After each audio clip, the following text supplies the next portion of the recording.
Charitable और religious trust की बात कर लेते हैं। चैरिटेबल ट्रस्ट, अगर मान लो कोई चैरिटेबल या रिलीजियस ट्रस्ट है, उसको 100 रुपीज़ ग्रॉस रिसीट है, तो एक बात समझ लो बेटा कि 15 उसमें से रुपये जो होंगे या 15% समझ लो वो एग्जम्प्टेड ही होते हैं। ठीक है, 15 रुपये हमेशा एग्जम्प्टेड होते हैं, सिर्फ 85% ही टैक्सेबल होता है। अगर इस 85% को आपने रिलीजियस पर्पज़ के इसको आपने चैरिटेबल पर्पज़ के लिए यूज़ कर दिया है तो बेटा वो भी एग्जम्प्ट हो जाते हैं। सिंपल बात। 100 में से 100 रुपये ग्रॉस रिसीट है आपकी चैरिटेबल ट्रस्ट के, तो 15% तो वैसे ही एग्जम्प्टेड होते हैं, और जो बचे 85% है वो भी एग्जम्प्ट हो सकते हैं अगर आपने चैरिटेबल पर्पज़ के लिए यूज़ किया। सिंपल बात। अगर नहीं किया तो टैक्सेबल होंगे 85%। लेकिन अगर चैरिटेबल पर्पज़ के लिए यूज़ नहीं भी किया है तब भी 3 केस ऐसे हैं जहाँ पर वो एग्जम्प्ट हो सकते हैं। कैसे हो सकते हैं बेटा? आपने पैसा रिसीव ही नहीं किया तो कैसे टैक्सेबल करेगी सरकार? ठीक है, अगर आपने पैसा रिसीव ही नहीं किया है तो सरकार कहती है रिसीव ही नहीं किया तो कैसे हम टैक्स लगाएंगे, वो एग्जम्प्टेड होगा। हाँ, अगले साल जब भी आएगा ना, जब भी पैसा आएगा तब आप उसे चैरिटेबल पर्पज़ के लिए यूज़ कर लेना तो वो एग्जम्प्ट हो जाएगा। हाँ, नहीं किया तो टैक्सेबल हो जाएगा। तो 1 साल का टाइम देती है सरकार कि ठीक है अब इस साल तो रिसीव नहीं हुआ ना, तो 1 साल तक एग्जम्प्ट है, अगले साल जब आएगा तब यूज़ कर लेना। 1 साल का टाइम दे दिया सरकार ने कि अभी रिसीव नहीं हुआ ना, अगले साल जब रिसीव होगा तब यूज़ कर लेना, तब एग्जम्प्ट हो जाएगा, नहीं किया तो टैक्सेबल हो जाएगा।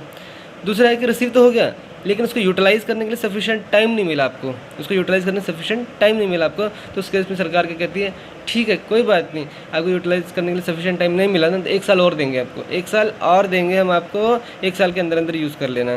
तो 1 साल के अंदर अंदर यूज़ कर लिया तो बेटा ये एग्जम्प्ट हो जाएगा, 85% भी नहीं किया तो टैक्सेबल हो जाएगा। और तीसरा केस है बेटा, आप कहते हो कि हम एक्यूमुलेट कर रहे हैं, कैपिटल एसेट खरीदना है हमको, हमने कैपिटल एसेट खरीदना है, ठीक है, इस स्कूल के लिए एक बिल्डिंग बनानी है, हम जो भी पैसा आ रहा है वो हम एक्यूमुलेट कर रहे हैं, तो सरकार ठीक है कर लो 5 साल तक कर लो, 5 साल तक एक्यूमुलेट कर सकते हो, 5 साल तक एक्यूमुलेट करके यूज़ करना, उसको कैपिटल एसेट खरीद लेना।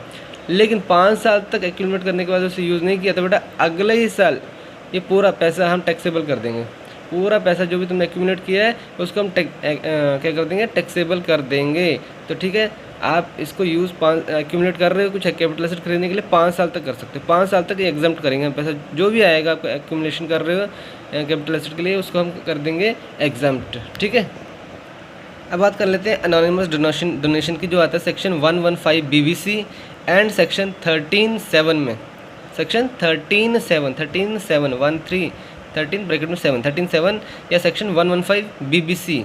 ठीक है, इसमें आता है अनोनिमस डोनेशन। अनोनिमस आता है ना, कोई गुप्त दान दे जाता है, तो बेटा जो भी गुप्त दान दे के जाता है ना वो @ 30% जो होती है इन एक्सेस ऑफ कितना, या तो 2 बातें हैं, higher of 5% of the total donation या फिर 1 lakh, whichever is higher, उतना हम क्या कर देंगे उसको टैक्सेबल कर देंगे @ 30%। कितना, 5% ऑफ द टोटल डोनेशन या फिर 1 lakh, whichever is higher, जो भी वैल्यू होगी उसको हम कर देंगे, क्या कर देंगे,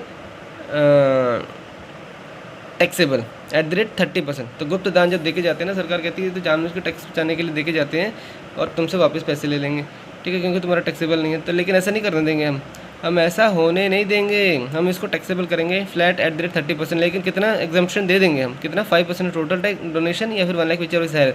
एग्जाम्पल ले लो, मान लो टोटल डोनेशन थी 60 लाख, उसमें से अनोनिमस डोनेशन आई है 20 लाख, तो सरकार कहती है 20 लाख पर हम 30% करेंगे, लेकिन ऐसे नहीं करेंगे, इसमें से कुछ डिडक्शन देंगे। अब कितने देंगे, 5% ऑफ द टोटल डोनेशन थी 60 लाख, 60 लाख का 5% कितना हो गया, 3 लाख, और 1 lakh, which ever has 3 lakh is है, तो बेटा 20 लाख में से 3 लाख हटा देना, तो कितना बचा, 17 लाख। तो 17 लाख जो होगा वो टैक्सेबल हो जाएगा @ 30%, साथ में लगा देना आपको हेल्थ एंड एजुकेशन सेस तो लगाना पड़ेगा 4%। ठीक है, ये बात होगी। अब आ जाओ, एक और पॉइंट है section 11A, section 11(1)A। Section 11(1)A क्या कहता है कि बेटा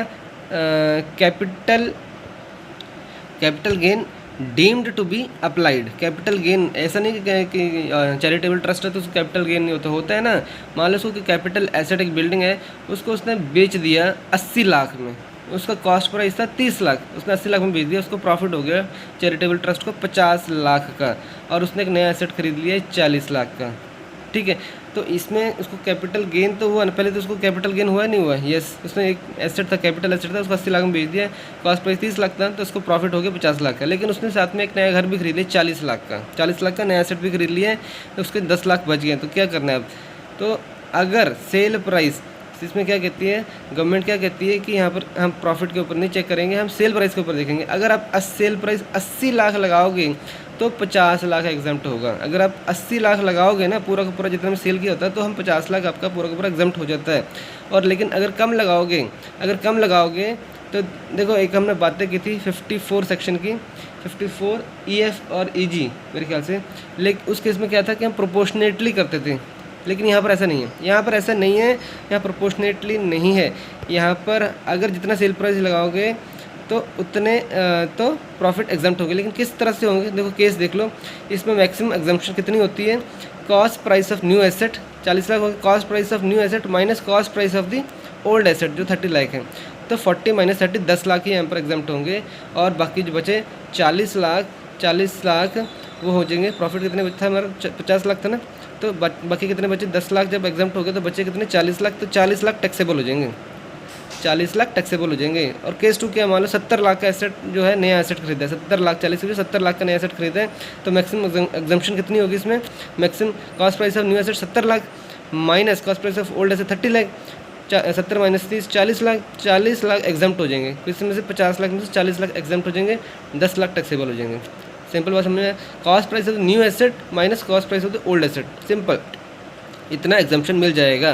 cost price of the new asset minus cost price of the old asset, इतना एग्जाम्पशन मिल जाएगा। बाकी जो बचा है प्रॉफिट में से वो आपका टैक्सेबल हो जाएगा। ठीक है, ओके डन।